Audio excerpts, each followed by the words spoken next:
বেটা বেগম খালেদা জিয়ার জন্য কিছু হয়, হাসিনার তো হবে।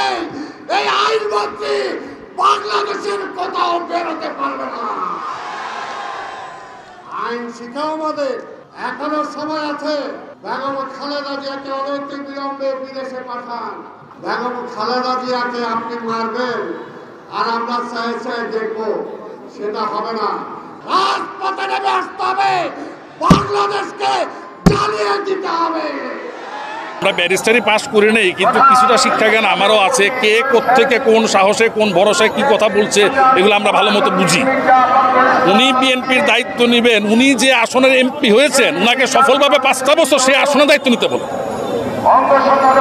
উনি যে আসনে এমপি হয়েছেন, বিনা ভোটের এমপি, আমি স্বামী নির্বাচনের এমপি, ওনাকে বলেন যে আপনি তো বিনা ভোটে পাস করলেন, ভোট ছাড়াই, তো আপনি আপনার আসনের দায়িত্বটা আপনি ঠিক মতন নেন। আপনি বিএনপির দায়িত্ব নেওয়া লাগবে না, বিএনপির দায়িত্ব নেওয়া। প্রশিক্ষণ নিন, বদলে যাবে দিন। জনকল্যাণ হোমিও হল অ্যান্ড অল্টারনেটিভ হেলথ সেন্টারে 6টি বিষয় প্রশিক্ষণ নিয়ে নিজেকে দক্ষ করে তুলুন এবং মাসে ইনকাম করুন 50 থেকে 80,000 টাকা। অত্যন্ত গুরুত্বপূর্ণ, ভিডিওটি কেউ স্কিপ করে যাবেন না। ইতিমধ্যে ভিডিও শুরুতেই কিছু ভিডিও অংশ দেখেছেন, সম্পূর্ণ ভিডিওটি রয়েছে আজকের এই ভিডিওতে প্রমাণ সহকারে। দর্শক, কে কোন জেলা থেকে আজকে আমাদের এই ভিডিওটি দেখছেন অবশ্যই কমেন্টস করে জানিয়ে দিবেন। প্রতিদিন সবার আগে আপডেট নিউজগুলো পেতে আমাদের এই চ্যানেলটি সাবস্ক্রাইব করে রাখুন ও কষ্ট করে একটি শেয়ার করে দিন, একটি লাইক দিয়ে দেখতে থাকুন সম্পূর্ণ ভিডিওটি। আর আমরা চাই চাই দেখবো, সেটা হবে না। রাজপথে নেমে আসতে হবে, বাংলাদেশকে জ্বালিয়ে দিতে হবে। সোজা কথা, আমরা আইন হাতে তুলে দিতে চাই না। আওয়ামী লীগের মতো আমরা বর্বর না, কিন্তু যদি আমাদের মায়ের কিছু হয়, গণতন্ত্রের মায়ের কিছু হয়, তখন কি আর আপনারা কোনো অর্ডারের জন্য বসে থাকবেন? এই মায়ে বসে থাকবেন? তখন আর বসে থাকবেন। কে বললো কি না বললো, মহাসচিব বললো কি না বললো, যুবদলের টুকু বললো কি বললো না, জিরানি বললো কি বললো না, ছাত্র দলের প্রেসিডেন্ট সেক্রেটারি বললো কি বললো না, সেই দিকে তাকায় বসে থাকবেন? এখনো সময় আছে।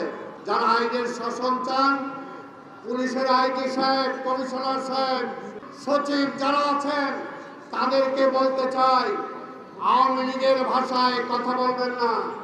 আপনার প্রজাতন্ত্রের কর্মচারী।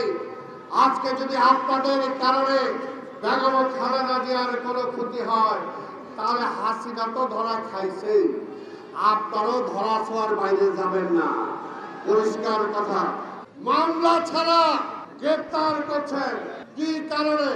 আইনের শাসনের কথা বলেন আর বিএনপির ধমক দেন। আইন ভাঙলে খবর আছে, আপনি তো আইন ভাঙতেছেন, আপনি সংবিধান ভাঙতেছেন। আমার যে মৌলিক অধিকার আইনের প্রতি, সে আইন আজকে আমার জন্য প্রোটেকশন দিচ্ছে না। ওই যে আইনমন্ত্রী আজকে চাকরি করে, বলেন বেগম খালেদা জিয়াকে আবার জেলে যাইতে হবে।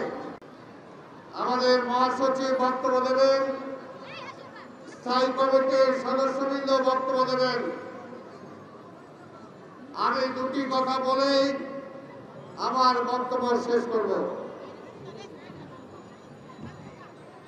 আমরা ধিক্কার জানাই যে গত 2-3 দিন আগে আজকের প্রধানমন্ত্রী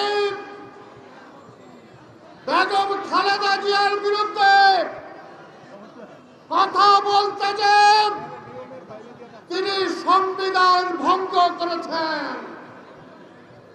যদি দেশে আইনের শাসন থাকত, তাহলে তার পরের দিনে আমি বিশ্বাস করে উচ্চ আদালত থেকে সুমোটোভাবে তাকে সন্তোষ করা হতো। কিন্তু আজকে এখানে আইনের শাসন নাই।